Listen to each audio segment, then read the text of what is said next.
This week on Morning Mika, two candidates and two very different standards. So you have been vice president for 3.5 years. Yeah. The steps that you're talking about now, why haven't you done them already? They're coming in by millions and millions, and a lot of them are taking the jobs for the black population. On the same day Kamala Harris is grilled on energy policy, Donald Trump was tossing around racial stereotypes and calling immigrants' jobs black jobs. This is a critical moment for the country, and how these two candidates are covered matters. I'm Mika Brzezinski here with Simone Sanders Townsend and Huma Abedin. On one side, we have a candidate who promises to destroy our democracy as we know it. The issues driving his campaign focus on retribution, hypocrisy, promulgating violence, and constant personal obsessions now with Kamala Harris, obsessed with her looks, obsessed with her laugh, obsessed with her race. But I say that I am much better looking than her. I think I'm much better. Much better. I'm a better looking person than Kamala. Have you heard her laugh? That is the laugh of a crazy person. That is the laugh of a crazy. It's the laugh of a lunatic. She was Indian all the way, and then all of a sudden she made a turn, and she became a black person. If it could get worse, he's now obsessed with her personal life, fixating on a man she dated 3 decades ago in the most crude and disgusting ways imaginable. This from a man who had affairs with a porn star and Playboy bunnies and was friends with Jeffrey Epstein, got caught on the Access Hollywood tape bragging about sexually assaulting women and was found liable by a jury of his peers for sexual assault, while the judge overseeing that case said what Trump did amounted to rape. On top of that, there is a media machine that amplifies the lies and sexism and pipes it straight into America's living rooms. We don't know who she is. We don't know what she believes. She's going to get paralyzed in the Situation Room while the generals have their way with her. Right now, Jesse, Whoa, Jesse, I don't like that. figuratively, Take again, it back. have their way with her, control her, not in a sexual way. Since when does the vice president have what sounds like a Southern accent? I have no idea what you're talking about. Well, I mean, this is... she was talking about unions in Detroit using one tone of voice. Is this something that Same you think... line Okay, Peter. that she used the same line in Pittsburgh, and it sounded like she at least had some kind of a Southern drawl. I mean, What? do you hear the question that you're... I mean, do you think Americans seriously think that this is an important question? They care... You know what they care about? They care about the economy. They care about lowering costs. They care about health care. That's what Americans care about. And for the record, this is what it looks like when Kamala Harris is in the Situation Room. It's not just Trump's allies who have a role in all of this. Just think of the national coverage these past few weeks. Kamala Harris was hammered in the headlines for her economic plan. What was Trump up to at the exact same time? Defiling an American military cemetery for a photo op, thumbs up and a cheesy smile on sacred ground. And while Kamala Harris was criticized for not giving more interviews, Trump was on mega MAGA podcasts and in the safe space of his billionaire buddy Elon Musk. While Harris is dealing with the war in Gaza, Trump is on the phone too with his lawyers, trying to stay out of jail. Anyone ask him about any of that lately, or any of his comments this week? How about this one? It was on Fox News, mind you, that he had every right to interfere in the 2020 election. Whoever heard you get indicted for interfering with a presidential election where you have every right to do it? You get indicted and your poll numbers go up. When people get indicted, your poll numbers go down. But it's such nonsense. I mean, surely that matters. Was that a tree falling in the forest? Did anyone hear that? I guess not. Trump will post bizarre things daily that suggest he is deeply unwell, possibly, some experts might argue, psychotic. He will flip-flop on issues like abortion and immigration and anything that serves his purpose in the moment. He will lie constantly. And yet, as Joe pointed out on Morning Joe recently, the media is acting like this is 1996 and is Clinton versus Dole. We must be balanced, they ask, in justifying their phony false equivalencies.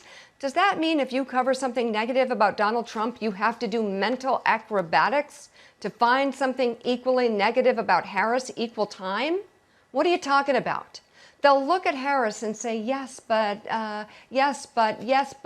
she had, let me get one, Tim Waltz with her during her first interview, as if there's any equivalence at all between these two candidates.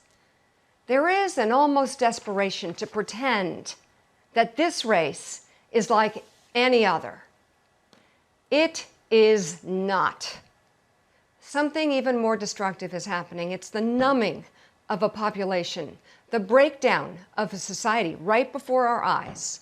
World-renowned expert on dictatorships, journalist Anne Applebaum lays out the dangers of a second Trump presidency in her new book, Autocracy, Inc., The Dictators Who Want to Rule the World. And she recently told The Guardian something so fascinating and so appropriate for this moment. Quote, Trump has a vision for how the U.S. should work, which involves him being in direct charge of the military and them fighting not to uphold the Constitution, but for his personal interests. It's also often the case for these figures that the second time it is worse. Chavez in Venezuela made one coup attempt, then he went to jail. The second time, when he was released, he knew how to do it differently, take revenge. The same thing with Orban in Hungary. He was prime minister for one term, and then he lost. When he came back, he seemed determined to make sure he never lost again. Shouldn't we cover these parallels and what's really happening with Trump rather than Kamala Harris's Southern accent? Simone, I'll start with you. Am I right? Do you think the media is holding the candidates to two different standards? How can Kamala Harris fight back? Mika, while you were talking, I was searching for my collection plate because you were preaching, okay? And I was raised Baptist, so when you preach, you got to take up a collection. There is a double standard. And this insatiable need from the entirety of the media apparatus to find parity is, I think, crippling a real conversation that needs to be had in this particular race. Yes, the vice president who is running for president now, even though a month ago she was not the top of the ticket, she should sit for interviews. She should detail what her policy positions are going to be. The American people do deserve that. That is what she should do as a candidate to earn their votes. She has been, and I think will continue to do that. But also, this is not an election that is going to be won or lost on a policy paper specifically. It is about what the candidates are saying that they will do. And Project 2025 is not just a policy paper. It is literally the embodiment of what Donald Trump says he will do. Donald Trump has to endure the same level of scrutiny that we would like Vice President Harris to endure. That is, in fact, not happening. If she or Joe Biden or name any Democrat did a fraction of what he did on his social media site, it would be front page news wall to wall. In what universe do you make up a damn, pardon my language, but event at Arlington National Cemetery that we can make up an event, create a kerfuffle, disrespect our military members, only to come back and say, oh, I didn't do anything wrong and oh, it's all made up? We are living in the twilight zone. And if people do not get very specific, do not get intentional, and are not serious about holding Donald Trump to the standard that we say we want everyone else held to, we will literally be, as Liz Cheney said, potentially sleepwalking into an autocracy. I understand it, because that is how it happens, actually. A population becomes inured to things. Behavior becomes acceptable.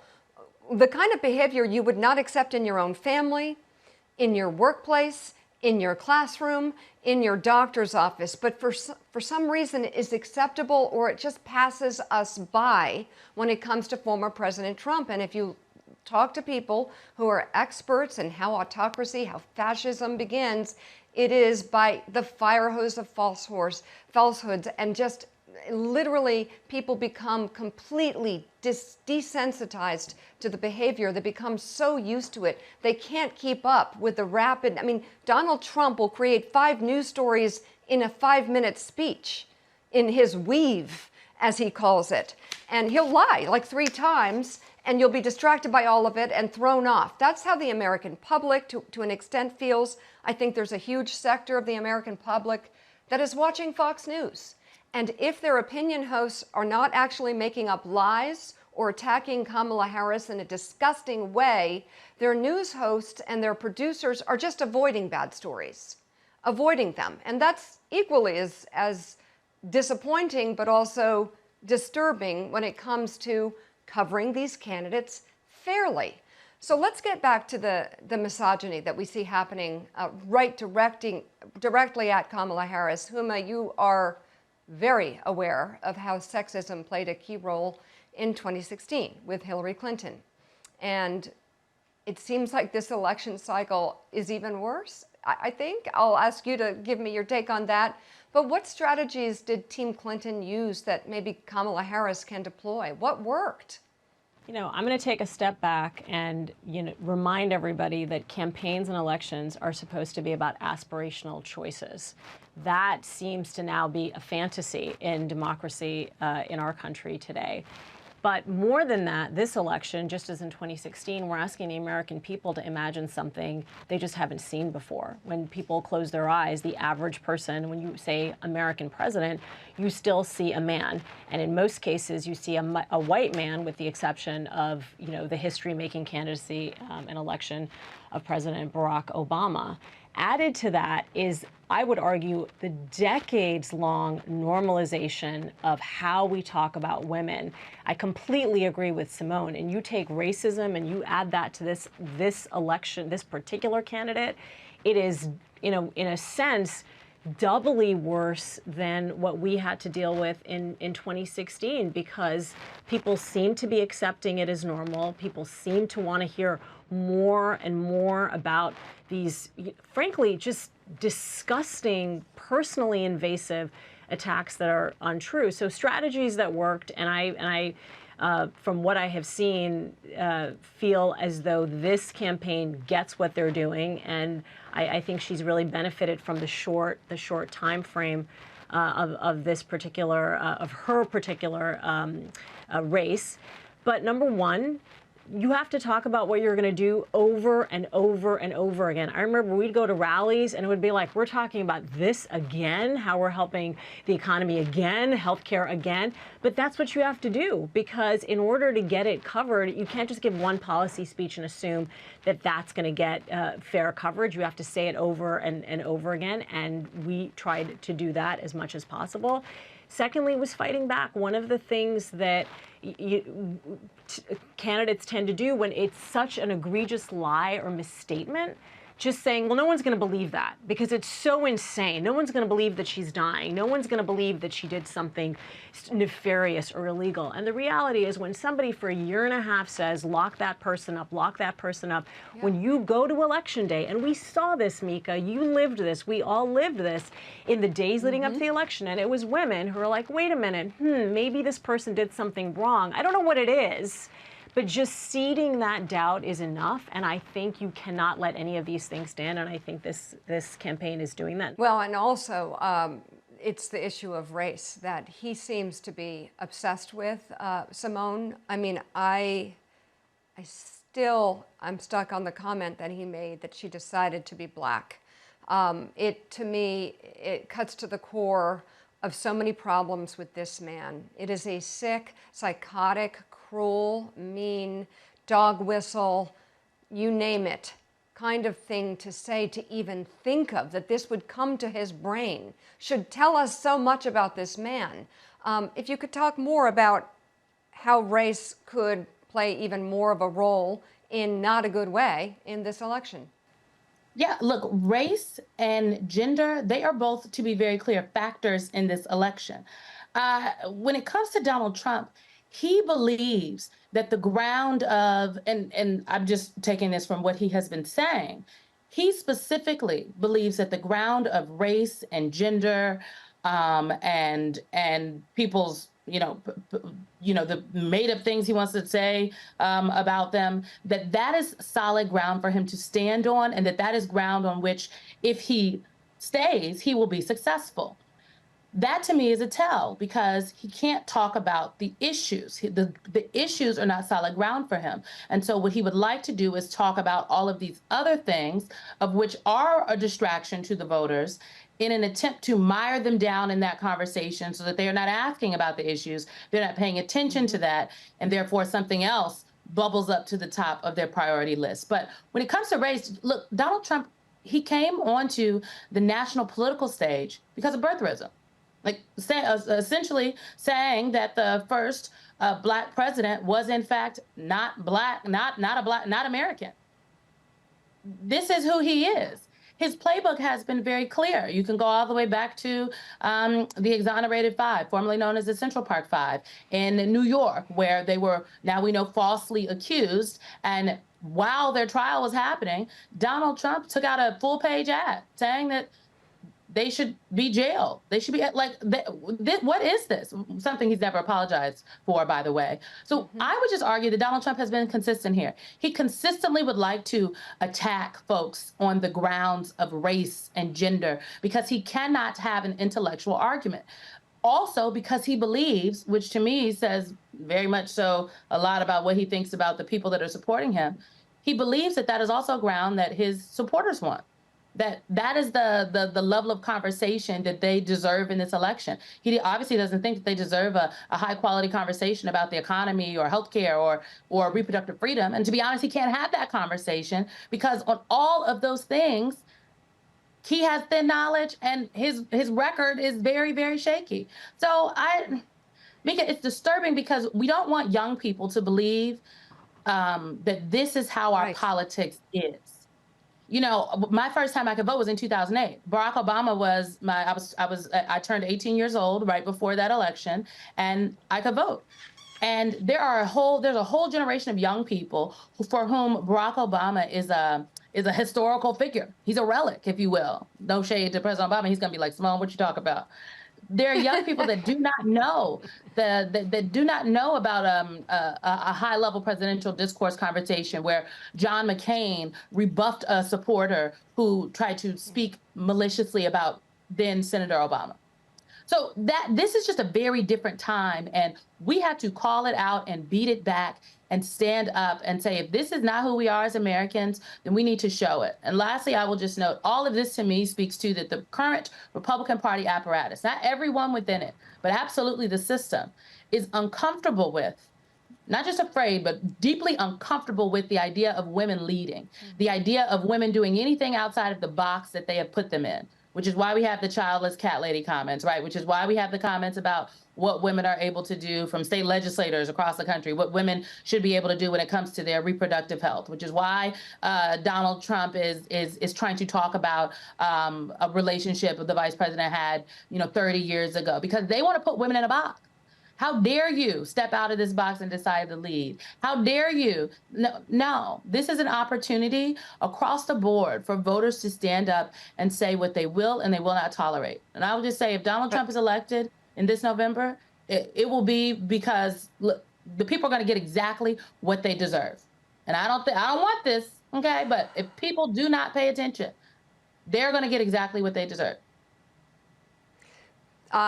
If you wonder why young people are feeling hopeless, I mean, when you re-elect a leader who lies, cheats, and steals, and gets away with literally everything he does, commits crimes, convicted of crimes, is a felon, gets elected president, I'm not sure what we're telling them exactly, just as a side point. And as for the exonerated, maybe they should come to the debate. And maybe there's an opportunity there for Donald Trump to apologize to them. They could sit right there in the audience. That would be interesting. Speaking of the debate, I just want from both of you 20 seconds or less. So Donald Trump, if he says anything racist or misogynistic toward Kamala Harris, how does she handle it? Huma first, then Simone. I think she needs to fight back, push back. One of the things that he tends to do when he's physically in a space with the women is the unexpected. You know, I remember in 2016, and Philippe Reines, who was Trump during Hillary's debate prep, I understand is doing it for the vice president as well. He would throw these unexpected, approach her, try to hug her in the beginning of debate prep, and I think she needs to stand firm, stand tough, push back hard, don't let any of the nonsense kind of stand. And Hillary has said she wished that she turned around, even though arguably people agreed that she won those debates with him, but that she would just turn around and say back off when he would, loom over her. I fully believe the vice president would do that. I think she will have a very successful debate. I think personally, the most important thing for her to do is to call out his lies in real time, aside from saying what she's proactively going to do. The difference between 2016 Trump and 2024, he would say things that sounded kind of coherent in 2016. And if you didn't know better, you'd think, okay, maybe. But now things that he just says are plain sort of nonsense. And I think she needs to call him out in real time. Simone. I would agree 1,000%, Mika, with Huma. And in my experience with the vice president, she is someone, remember, this isn't her first time running as a first. She has been the first in many things, in almost everything that she has done. And that, I think, gives you a certain sense of your own playbook of how you have to operate here. And when it comes to Donald Trump, it is very important that in this debate, the vice president remembers that yes, there are the people in the room, but it's really the folks at home that you are speaking to. And so finding those moments to turn to the camera and speak directly to the folks at home, what they are dealing with, so that they know that she hears them and understands, and what she is saying that she will do is for them. But this point about not allowing Donald Trump to attempt to intimidate her, whether it's with his physical presence or his words, is absolutely key. And I think we'll probably see another I'm speaking moment like we saw in the first debate that the vice president did between then she and Pence. And I think you could also expect that if Donald Trump encroaches upon her space, she will tell him to back up. So I don't think, I don't, if I could give any advice to Donald Trump, just stay at your podium, honey. Stay at your podium. Yeah. Simone Sanders Townsend and Huma Abedin, thank you so much. That does it for Morning Mika. We'll see you soon on YouTube and Peacock.